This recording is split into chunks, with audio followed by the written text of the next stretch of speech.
Cardinals Corner from Arizona Sports. Cardinals Corner from Arizona Sports with Tyler Drake and Lauren Koval. Hey everybody, welcome back to Cardinals Corner. I'm Lauren Koval, and as you can tell, Tyler Drake is not in studio. Coincidentally, I take 1 week off, and Tyler decides he doesn't want to sit next to me in the studio anymore, and instead he is out at Cardinals training camp today. Tyler, how are you doing? Good. I had to get out there because, you get to go have fun and go be a world traveler. So I need to get out of the station sometimes. So this is my vacation. Your vacation takes you to Glendale, where right now you've seen Arizona Cardinals training camp today and for the past few days. What are you seeing out there on the field? Yeah. I mean, today was the first day of pads, so definitely a lot more energy, a lot more intensity, a lot more physicality. And I will say right now, and Kyler Murray can confirm it too, the defense stole the show today. Not even took over, just stole the show. Marvin Harrison Jr. really quick had a one-handed grab against Denzel Burke in one-on-ones. You kind of saw that as like, maybe the offense is going to take this one today. No, outside of that, Mac Wilson had the first pick of training camp on Kyler, ran over to the end zone, punted the ball out of play, and you could tell that really set the tone for the defense. So yeah, big ups to what they put on tape today. Really, the defensive line, though, is where you got to start because they just were consistently in the backfield, it felt like. So everything that this team did this offseason, it's at least right now in training camp, first day of pads, looking like it's what it's supposed to be. And let's jump to the other side of that equation, because I think there's a lot of question marks now about the Arizona Cardinals offense because they spend so little time in the draft in the offseason this year focusing on that. What were your impressions of the offense? Well, it's been... Kyler said that they've had a lot of good days. I think that first day out there on the field was a little rough, knocking the rust off. I thought outside of that, they had been playing pretty well. Today, obviously, had to have been their worst day as a unit across the board, but it's training camp. Kyler talked about, hey, we've got to make them better. They're making us better. Iron sharpen iron, like everybody likes to talk about. So yeah, there's going to be days like this. And right now I think it's all right, offense, let's see what you got tomorrow. Cause I think that's really the thing. I mean, Garrett Williams told us in the locker room today that competition out of anything stood out to him. So I'm really, really interested to see if they come back with a little more hair on, or a little more fire on their hair, or if the offense really turns things around and brings it back and really show stops a little bit, because they have the potential. I mean, Marvin's looking really good. He's the most consistent offensive piece. Obviously, I think wide receivers get a lot of love in training camp because you're not really hitting anybody, but I've got to say he's easily the most consistent part of this unit so far. And it just only seems like it's going to get better over time. And even though you aren't stuck with me today out at training camp, I was out there last week where we ran into each other, and I had the opportunity to speak to Paris Johnson Jr., sort of about the elephant in the room, if you will, with the Arizona Cardinals, which is Marvin Harrison Jr., and just how much weight he's put on and how trim and fast he looks during this training camp. I know today there was especially a highlighted group there where Max Melton was on Marvin Harrison Jr., and Marvin Harrison Jr., I think it's fair to say, smokes him during a one-handed grab there. What have you seen from Marvin Harrison Jr. so far? Yeah, just everything that everybody's talked about. I think the confidence and the comfortability really stands out. And I know that's kind of hard. How do you translate it to on the field? He just looks like he's comfortable, like running through the middle, running down the seam, he's going. And it just seems like not a lot of people can catch him. And, a thing today, I thought we saw the first kind of iteration of him and Will Johnson going back and forth. And that's going to be one of the best battles to watch, I think, through camp, because, if Will Johnson can take that next step by learning more from Marvin, I mean, that's only going to do wonders for both sides moving forward. But yeah, today it was really back and forth. Marvin got a touchdown on him during, I think, red zone work. But outside of that, it felt like he'd bat down a pass, Marvin catch something, but very, very stuck on glue, Will Johnson was. So I'm very interested to see what this looks like moving forward, or if any of these other cornerbacks like Denzel Burke, who very well could be in the mix to get some more reps with Starling Thomas being out. We've got to talk about that. Just taking that next step as well and getting those reps, even if, he did get burned today, that's something that he can grow from. So yeah, you'll definitely have to see how this cornerbacks room can really take that next step. But yeah, got to talk about the injury. Starling Thomas, the fifth, torn ACL, suffered during Friday's practice right towards the end, went up really high for a ball, came down awkwardly. went down, got up under his own power, but they took got on a cart and took it out into the locker room. And yes, came to find out it was a torn ACL. Tough news. Obviously was in the mix to be a starter, at least very well going to be in that 3-man cornerback rotation on the outside that included Will Johnson and Max Melton. So that's going to be something really that I'm going to be watching the rest of camp is who can be that third cornerback. Is it a Denzel Burke? Is it Elijah Jones? Is it Keitrell Clark, who's had a pretty good couple of days? So it's going to be very interesting there. And then you look at the defensive line, got another injury in there with Walter Nolan III. He starts on the PUP after getting a calf injury in the offseason. And I'm just going to say it, calf injury. When I heard that is, all right, whatever timeline it is, probably add another week, 2, 3, because calf injuries are no joke, especially right now. I mean, let's just look at the NBA side of things. We've heard calf injury, playing through it, torn Achilles. So just on that fact, they're not going to rush him back, and they don't need to. I mean, this defensive line is stacked. They have enough bodies. I mean, there is going to be some legit players on the cutting room floor at the 53-man cut down. If Walter has to miss time, that just opens up a roster spot for somebody else and lets him kind of have that red shirt, which I know everybody doesn't want to talk about. But if he can get at least 6 games, I mean, Darius Robinson last year, dealing with a calf issue. Obviously, every injury is different. Darius also had to go through losing his mother, which that alone is going to have you kind of sidelined mentally at least. So I look at that and I'm like, all right, Walter, if you can play 6 games this year, which maybe they don't need you really for 6 games like this, if they can stay healthy, this unit looks pretty stacked. But yeah, getting to Walter, I mean, it's appear in 6 games, get your feet wet at least, because I think worst case scenario is really you're not going to play at all this year. And I think he's going to come back, but you do not want to rush him back, especially when you know he's going to be a guy for years to come in that inside of the defensive line. An injury, too, that occurred during practice. I mean, it wasn't during training. Off-season. Yeah, during practice. off-season. Yes, off-season work. Just training.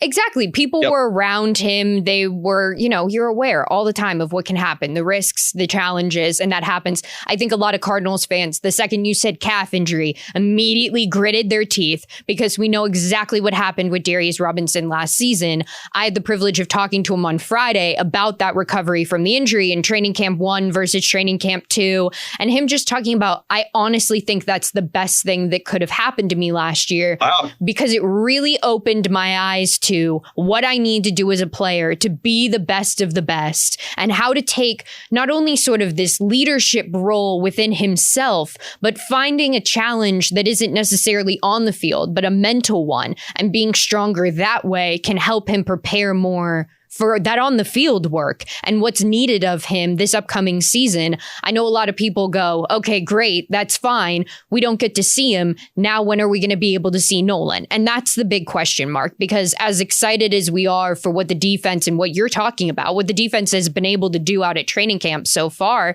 the big question mark still does come back to, okay, are we going to be able to see Nolan? We weren't able to see Robinson last year. So when are we going to be able to see this complete unit? And it seems as if that timeline is just getting pushed back more and more and more.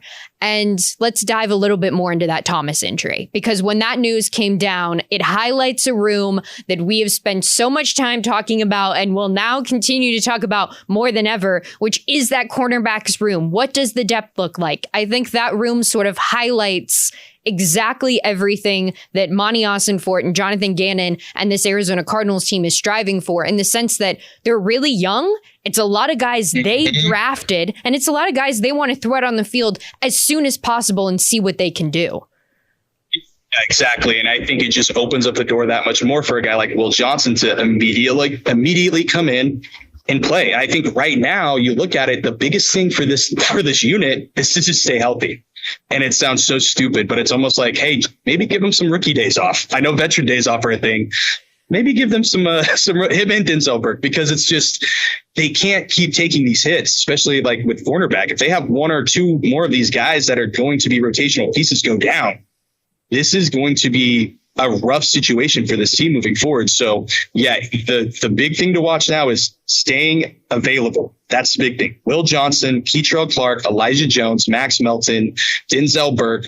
Those are the guys right away that just stand out as there's potential for these guys to impact. And it's going to be a 3-man rotation on the outside. We know that Garrett Williams is going to play the nickel. Here's the other thing. Garrett Williams is very much equipped to be the base corner on the outside if they needed him to be, which I think he could be. He's already been doing that during training camp this year. So seeing him out there with maybe a Max Melton or Starling or a Will Johnson, that very well could be it. And I'm going to tell you right now, I've said it, I'm going to say it. Garrett Williams is CB1 on this team until further notice. I think Will Johnson or Max Melton could eventually be that guy, but Garrett Williams is CB1. And he even talks about, I played outside all in college, like learning safety and nickel was harder for me than playing outside. So I think it's going to be a natural progression for him to go roll out there. But what do? You can't put that much more snaps on him. Maybe you can, but you want to make sure there's still some tread on the tires. So does that mean a guy like Rabbit maybe comes up and plays more of the safety situation, nickel situation?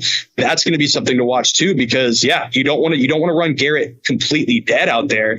Obviously he's going to be in every nickel situation, I would assume. But if they really need him on the outside and base, they're going to look at other options. So very, very interesting there, cornerback situation. I mean, but yeah, at the end of the day, Garrett Williams is going to play. I think Max Melton's going to play. And yes, rookie Will Johnson is going to play. They all just have to make it to the regular season. And that's the big thing right there. Health being the biggest question mark and the biggest thing that has haunted the Arizona Cardinals and honestly all Arizona sports teams over the past few years. Sorry to say. Well, yeah, I mean, you look at it, it's like when you look at the Diamondbacks. Yeah, they had a surplus of starting pitchers heading into spring training. What happens? Not only does your best free agent signing get hurt, your other starters really aren't playing up to what they should be playing to outside of Merrill Kelly, I would say. It's the same situation out here. The defense revamped but Monty revamped this defense this offseason for depth and for added talent. And now you're seeing it already be tested in training camp. And yes, tested in training camp sounds like it shouldn't go together, but that's exactly what you're seeing. You're seeing these guys in real time have to reevaluate their plans heading into preseason, heading into the regular season because of these lengthier injuries. It's not just, hey, he's going to miss a couple of days, we're going to have him limited today. It's no, he's done for the year. He might be out till the regular season. Like it's hefty injuries to a group that if this were to be the case last year, the year before, you'd already say, okay, well, this season's done. It's a wash. Just wrap it up, put it on the trailer. We're done. And in that mix, we haven't even once discussed Sean Murphy-Bunting's injury. Even if he wasn't going to make the team or he wasn't going to make the 53-man roster, he might not have been in the position that we saw him in last year. That's still a blow to that room and still that veteran voice, if you will. I mean, he's just a few years older than everybody else in that room, but that seems to be making all of the difference amongst the rookies. Yeah. And now it's really figuring it out on their own. And how is this room going to thrive with so much movement in terms of questions heading into this regular season and even this training camp? Who's taking those first team reps? Who's taking those second team reps? Where are they getting them on the field? And I think for me, not a surprise, but something that was worthy of note Friday out there at training camp was just Cody Simon and Will Johnson first team reps. Mm-hmm. Yeah, definitely. And it's going to continue to be like that. First team, second team, they're going to be up there and getting their valuable reps up on the higher end of things. So definitely something to watch there. And yeah, just going back to the cornerbacks thing. Yeah, their leader after Sean Murphy-Bunting was Starling Thomas. That's what Max Melton told us in the locker room yesterday. So hearing that, I mean, yeah, there's a leadership void in there too as well. And I think, again, the person that I think steps up in that role is a Garrett Williams. I also think Max Melton could also step into that role a little bit earlier than maybe expected, because just talking to him yesterday, you could tell he's even got a little more veteran savviness to him. He just seems a little bit more confident, which I feel like you have to be confident as a cornerback. But even from when we talked to him when he was a rookie coming and joining the show to now, it just seems like he's got another level to him. So I'm very interested to see, especially when it's just been a lot of time. It feels like it's been him and Garrett in base with Starling being out so far. So we'll have to see what that looks like moving forward. Maybe they get Will in there more, but yeah, it's very interesting to see how they're going to kind of work through it all, Garrett Williams, into things, but also how he can maybe take that next step as a leader as well and really just keep ascending like this. I mean, it's like this for Garrett Williams. Anytime Tyler breaks out the bar graph angles with his arm, you know that it's a very intense podcast. And Oh yeah. And I think that expectations is something heading into this season that we've sort of seen the highest of on this Arizona Cardinals team. Expectations, pressure. I mean, fans are rallying around this team like we haven't seen in a decade, nearly fair to say. A while. Yeah. And I think leaning into those expectations, how much do you think that this Thomas injury now applies pressure to Will Johnson, a first round pick, to be the guy they need him to be? Yeah, I mean, 100%. I think he already felt that pressure. I think he already felt the need to go show everybody that he shouldn't have been a second round pick. Here's your chance. You wanted the opportunity. This is very much your opportunity. Go be that week one starter, the undisputed week one starter. Like, don't make it a conversation anymore. This is your time to really lock it down. So that's what I'm looking at. But when you hear everybody talk about him, Max Melton, Garrett Williams, Jonathan Gannon, it's all of it is he's quickly picking it up. He is smart. He knows what he's doing. Like, he's got it. He's got to fight for his role. He's got to earn his role still, but he is everything Max Melton said. He's everything everybody thought he would be. I don't think you can get much more positive notes than that. So stay healthy, Will, because I mean, and he could be a game changer. He's got a knack for he makes catching balls with one hand look easy. So he's going to be somebody to watch for sure. He already was going to be, but now even more so with Starling being done. And everything that you're saying about Will Johnson and what he could be and what his peers are saying and what his coaches are saying is reminiscent of us sitting in this studio just a year ago talking about another former first round draft pick, and that being Marvin Harrison Jr. I mean, talking about, yes, he's stepping into this role and he can be exactly what we need him to be. He can be that wide receiver one. He can be that leader in that room. I mean, look at the adaptability of the offense. And now Kyler's got a guy he can throw the deep ball to. And let's see how that evolution happens on the field and how that growth of that rookie happens. And I think that people overall, I think it's fair to say, were underwhelmed with Marvin Harrison Jr.'s performance in his rookie year.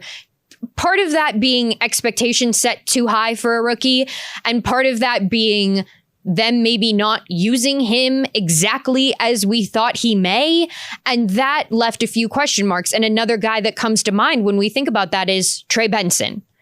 Is the question marks on how they were using him last season. How are we going to see the evolution of him? He's second in line right now to take over when James Conner is done here. What have you seen from Trey Benson out in training camp? I've seen a lot of first team reps. And I think it's part of, James Conner. We know you're going to get at James Conner. I was having a conversation with somebody and it's like, man, do you think something's up with him? Like, why is he not playing or getting the reps as much? It's like, well, one, some of these are low days. Why not just save the tread? Number two, he's getting up there. You need to save him for when the games count, when the plays actually matter. So I really think getting Trey in there more first team, especially when it comes to pass pro stuff too. Amari DeMercado, that's been his little niche. But I think Trey Benson is slowly creeping in there and becoming not so much just the guy that can make a play, but can also make sure he's blocking a guy to make another play. So I'm really interested to see where he can keep going. He's going to be somebody that I'll be touching on in a couple of days here. Just wanted to see the pads come on and really see him take that next step. So, I mean, he's looking like he's taking that jump just like Marvin. It's going to be very, very interesting to see how the splits and carries or just reps are moving forward. But yeah, he's getting a lot of work right now. I mean, James Conner's getting in there, yes, but it's Trey Benson is making sure he gets his reps, and that is for sure. And it's only going to help him moving forward, I think. I ask selfishly because he's my someone to watch this training camp. Yeah. What are we looking at? Where's he getting those reps? In what kind of routes are we setting him up to run? And what kind of scheme are we expecting from Trey Benson this season? And with that being said, what's your someone you're looking out for at training camp the rest of the way? Rest of the way. Well, I definitely want to see who's going to show themselves for that wide receiver 3 role. I've asked Jonathan Gannon and Drew Petzing, and really it comes down to we need somebody to show us that they want to take it. Like, it's put up or shut up time for guys like Zay Jones, Greg Dortch, Xavier Weaver. Like, those are the 3 guys that have really stood out to me as kind of the contenders for that role. It's going to be very interesting to see who really separates himself, and it's really going to come down to big plays. And I think we're all going to be very I think when we know, we're going to know And that sounds stupid, but there's going to be a couple of highlight reels that go out and it's like, all right, he might be the guy in line. And really, I would love to see them use Zay Jones more, because I think he could give you something that maybe they're missing, just a little more veteran savvy experience in that wide receiver 3 role. And obviously Greg Dortch in there too. But if they want to use him more as a kick returner and punt returns, like with that touchback rule, adding 5 more yards, they might want to save his tread and let somebody else get it. And if Weaver, man, if he starts pulling the doors off, look out. Because I think a lot of people want him to be the guy. Undrafted, coming up, a lot of people I think are wanting him to really take that role over. So very interested in that. And then, you look at it, Will Johnson still, Cody Simon still. Let's see who else. I'm really interested to see what Denzel Burke can do with a potential added workload, and our guy Elijah Jones as well. I mean, friend of the pod. We got to see, and that's another one where Gannon said, like, I need to see them do something at the point of attack. If they want to make a role, carve out a role for themselves, that's what I need to see out of these guys. And Elijah got a lot of he redshirted last year, got a lot of knowledge in from the sideline, which he thinks can help him. But yeah, he's got to go out there and show it now. So those are some of the guys. Obviously on the defensive line, T-Rob. And I think he's bounced back. He's looking like a man possessed to really show everybody that he was a first round pick and worthy of being that pick. It's been all positive for him too. And that's all you want to see out of that guy, especially just like for the person, not so much the player, but just knowing what he went through last year. That's not good for anybody. No, that's tough for anybody. So seeing him come back and just really take that next step and look very comfortable, I think that's just going to help moving forward with this team, not only this year, but down the line. One of the guys in truly covering the Cardinals over the past 5 years or so that I'd say has one of the highest football IQs of anybody I've ever spoken to, that being Darius Robinson. It's incredible. Oh, yeah. The way he's so eloquent, he's so well spoken. He's pretty soft spoken, and which always it feels like a practical joke when you meet an absolutely gigantic guy who's whispering to you about his play on the field. But there's something about that where I'm just not worried about Darius Robinson, because I trust that he knows exactly what needs to happen out there on the field and what we need to see from him. And that being said, all your points about the wide receiver number 3 are exactly what I think a lot of these Cardinals fans are thinking. You didn't add to the offense as much as I think it was expected this offseason. So now how are you going to target that? How are you going to create weapons for Kyler Murray this season? I mean, that almost brings a question to my mind of wide receiver 2. I mean, it's Michael Wilson and it is his job. And we know that. But last season, we were standing out there on the sidelines at training camp talking to each other going, he looks great. He looks like he's poised for a breakout. And that never happened. So now we're waiting for that breakout to still happen and see what he can do this season. And my eyes might not have been peeled on him during training camp, but they definitely are as we get closer and closer to the start of the season. Yeah, and I think that's the other thing towards that wide receiver 3 talk is how can they help Michael Wilson too? I mean, you get a guy that's a legit wide receiver 3, that's only going to open things up for not only Marvin, for Michael Wilson, also could help out with the run game too, getting everybody down the field. So they just have to find that threat, and that's been a big thing. And I think that's the put up or shut up kind of point of attack, don't make it happen type conversation that Gannon's having with these guys of we're missing this, we need it. Be that guy to remedy that. And speaking of something we're going to be missing, I think we've got to end the pod here on this note, which is our coworker, friend, colleague, Ron Wolfley had retired from the radio broadcast. And today the Arizona Cardinals announced that AQ Shipley will be replacing him in the radio booth alongside Dave Pasch. One thing. Michael Bidwell was on with Wolf and Luke today and said it's going to be some it's going to take a lot to fill those cleats that Ron Wolfley left behind. And I can't agree with him more on that. Wolf has been, I mean, you know him. He's the voice of the Cardinals, in my opinion. Great dude on and off the field, on and off the broadcast. He's still going to be around talking Wolf and Luke. So luckily we still got him there. I know he's going to be around Cardinals. I saw him today on the other sideline today, taking a peek at the pads. So just congrats on him. Again, I know we've already said congrats, but yeah, congrats to AQ Shipley. I think that's a really good addition. Very much creative. I think he's got plenty of reps. So really excited to see what he can bring to the table and keep Pasch on his toes. those for sure.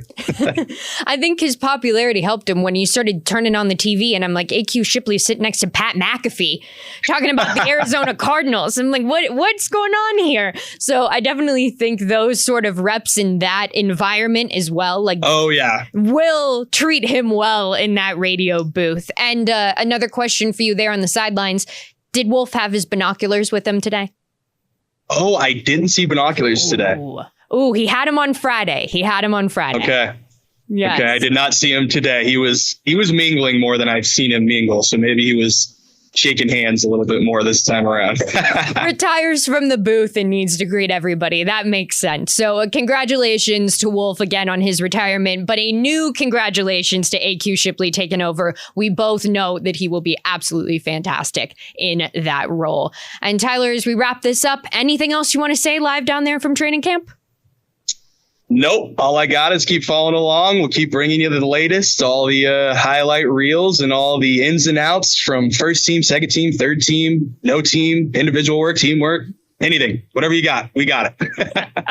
And with that, well, I mean, Tyler summed it up perfectly. You can follow us on X at AZ Cards Corner. You can follow Tyler at T Drake for Sports. You can follow me at Koval_Lauren. Be sure to listen to our podcast wherever you get podcasts or watch us because Tyler is live down there at training camp on YouTube right now. Yeah, this gesture means he's out there. You can't see the field, but I promise he's out there.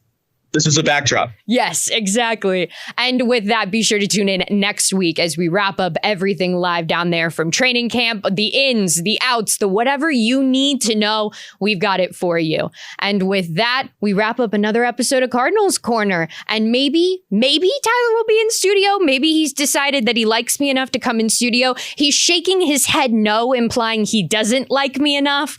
But we'll, be sure to tune in next week and you'll find out. And for that is this episode of Cards Corner. Thanks for listening, guys.